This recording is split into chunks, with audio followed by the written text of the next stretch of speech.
I figured it's about time to make this video since Marvel Rivals is coming out in a few days from the time I'm recording this.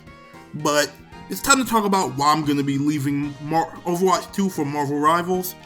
And when I say leaving, like I'm going to be done. I'm not going to play the game at all in that time frame. Will I come back?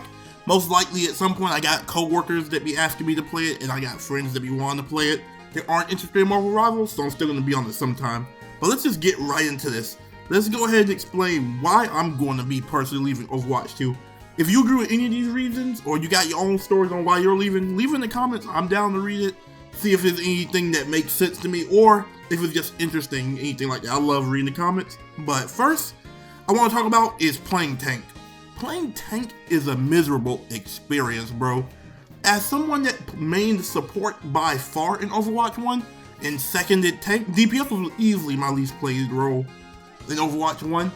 Looking at it now, I'm like, bro, playing one tank is a nightmare. Like, if you play support and play DPS, and those are the only two roles you ever played, go spend like a week playing tank and see how tank players feel, and you will learn to leave tank players alone.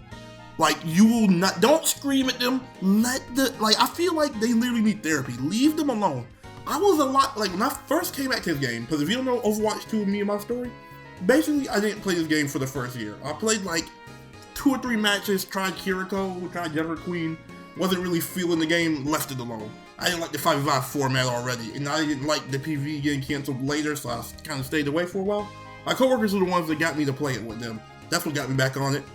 But, I digress. The thing that happened when I played tank, bro, and I played ranked for like a season or 2. Bro, the thing that happened with tank is, in my experience of playing that role, it was just, no matter what happened, I am to blame no matter what. I can swap 7 times, I'm gonna be the one that gets flamed for it. I can't do anything. Like, if I'm picking Roadhog and they counter pick me, the enemy goes Ana, I'm like, okay, bet. They go on the Orisa, I'm like, alright, bet. Let me try to pick somebody else. Let me ignore them, let me go pick Wrecking Ball so I can ignore her. I can ignore the freaking Orisa and just not care about the armor because I got shields. You know what happens? They just swap again. They just go to Mei and Sombra now. And I'm like, well, this is just tank. Tank is just literally everybody playing rock, paper, scissors, and your team expects you to freaking swap, but they don't want to swap. They want to be stubborn and play what they want. And I'm like, that's not how this shit works, bruh. Your role has counters to some of these characters too, so help me counter them. And then if you're playing against a manga, it's like, you're just shut up. Whatever you want to call him, I don't know his name. But tank is a miserable experience. Next is, most of the fun is gone for me. A lot of the fun in this game was honestly just playing it with a bunch of my friends, but all my old friend group don't play this game anymore, so I got a new friend group, but they don't play it that much. And I also played it competitively not like competitively in terms of ranked or not ranked, but not like Overwatch League or anything like that, or trying to become super pro. Like, I just spent a lot of seasons trying to get the diamond in Overwatch 1, and I just wanted to do that just to see if I was good enough to make it there. That was my only goal in terms of competitive, and I forgot which season it was, but I finally hit that shit, and I kind of fell off of ranked after that. I fell off the game shortly after too. Like, I stuck around for Echo. I think that was during Brigitte being the newest character. No. Brigitte wasn't. Was it Ashe? I don't remember what character it was. I know it wasn't Brigitte though. I think it was a character after her, whoever that was. But I had my fun, you know. It was a good time. But now that my old friend group doesn't play anymore, and the new friends I play with don't play it that much, it's like, I don't want to be the downer trying to like do call outs and stuff. But I also, like, in my mind, take the game seriously, and it's hard to turn that off. I can turn it off in quick play, but they be wanting to play ranked, and I don't really mind playing ranked with them. It's just, you know, I'm trying to treat it like it's chill, because they're not taking it seriously either. But that's beside the point too. Next is, I'm still burned by the promises Blizzard made. And when I'm telling you the promises, I'm not going to harp on this for too long because we've heard it a million times. But we're talking about PvE at this point, basically. We're talking about PvE, we're talking about the hero missions, all of that shit.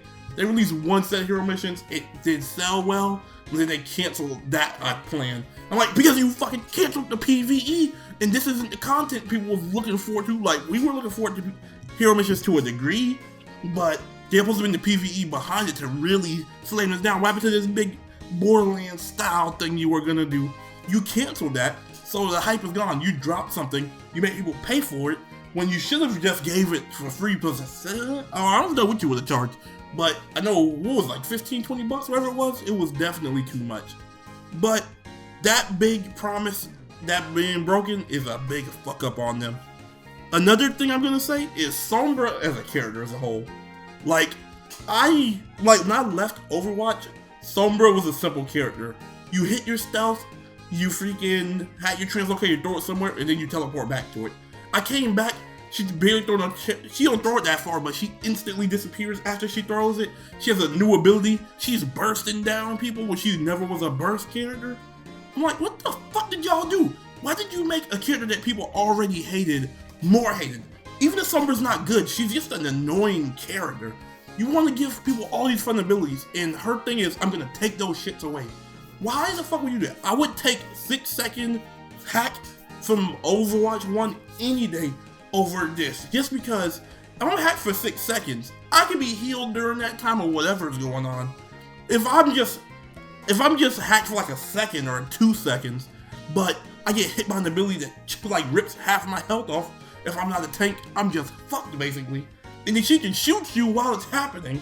So yeah, I'm not cool with that in the fucking slightest. But that's Sombra, I guess. That's Overwatch.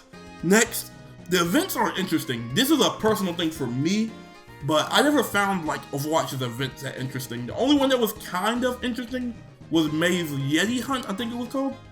Yeti Hunt was okay. Junkenstein was always a boring event to me. Winter Wonderland, not Wonderland, the Snowball Fight, May's Snowball Fight, whatever, Snowball Offensive, that was pretty boring to me. All this shit, I was never the biggest fan of, but, you know, they existed.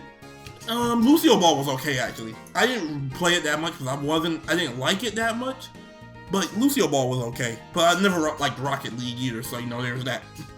I'm not a fan of playing soccer either, so yeah. Next was, the skins are nearly worthless. You can argue this with me, but I'll always stand on this, and don't get me wrong, I've been fooled by it. Not by this game, but by Apex Legends. And it's more justified in that game. But skins in Overwatch are so worthless because you're pretty much only seeing 10% of the skin. You will pay 15 to 20 bucks for a skin, and you will see the guns only. And I guess you'll see a character when you die. Like if you're somebody that plays Soldier 76, playing Sombra, Symmetra, like almost all of these characters, there's not many characters that ever go into third person and see themselves. It's kind of like Junker Queen for a split second, Doomfist. There's characters like Maga and Reinhardt, but for the most part, you don't really see your character, so you're almost never gonna see what the hell you spent for. Or you're in it. The worst, you're only gonna see like 90%, like 10% of what you bought. But other than skins, quick play becoming a sweat hole is crazy. And I know what you probably won't bring up. I did make a video about bring back toxicity in gaming, and I still agree with that. I still think we should be able to say damn near what the fuck we want, especially depending on the game's rating. If it's a rated M game, you need to be able to take shit talk, and if you can't, get the fuck out. Now, I will always stand on that. It's just that quick play is a mode, quick play specifically, is a mode where you're supposed to go to relax and vibe out. That's where you would take your friends to play if you decide to not play arcade. And people are taking it that seriously. I'm like, bro, don't rage. Like, you can rage, don't get me wrong, but don't go like doing the GG easy and all that extra shit in quick play. And if you do, you're a piece of shit, but it's just a dumbass thing. I don't understand it. Like, your life's gotta be pretty sad if you're doing that in quick play. At least save that type of shit for rank. But this isn't the game I fell in love with anymore either. That's like the biggest thing. I fell in love with a 6v6 freaking, this game was a 6v6 open queue. Well, there was even open queue. There was a 6v6 open queue game. I'm just going to use that example for now. So a 6v6 open queue with 4 supports. Like, of course, I'm okay with them adding characters, but it's so much shit that changed. I miss OG Symmetra. After playing Overwatch Classic event, I missed the old Symmetra, I missed old McCree. Don't get me wrong, I'm not gonna act like every character was balanced. The game was horribly balanced, but I always stand on the opinion that Overwatch was never meant to be a competitive game. It became one because they saw how successful it was and people wanted to play it. But from what I remember, I don't think this game even launched with like a ranked system at all. I think it was just quick play and arcade, I want to say. And that was just kind of it. No custom games, none of that shit yet. But this is the last reason I gotta say. Galacta is hotter than every girl in Overwatch. And fuck you, you can fight. I know you're gonna be talking about your glorious queen, Juno or Diva, freaking Widowmaker, Ashe, whatever the hell you want to say. And my response to that is, y'all got David Bowie Moira. You can get the fuck out of my face. Let me hear what the hell y'all gotta say. This was a fun video, but I will say, Marvel Rivals is definitely gonna have my attention once it drops. Like I said, I may come back to Overwatch from time to time, but definitely for the next few weeks, Marvel Rivals is gonna be my go-to multiplayer game. Like, subscribe if y'all enjoyed this video. Like I said at the beginning, let me know what you think. But other than that, True Kingston, and we out.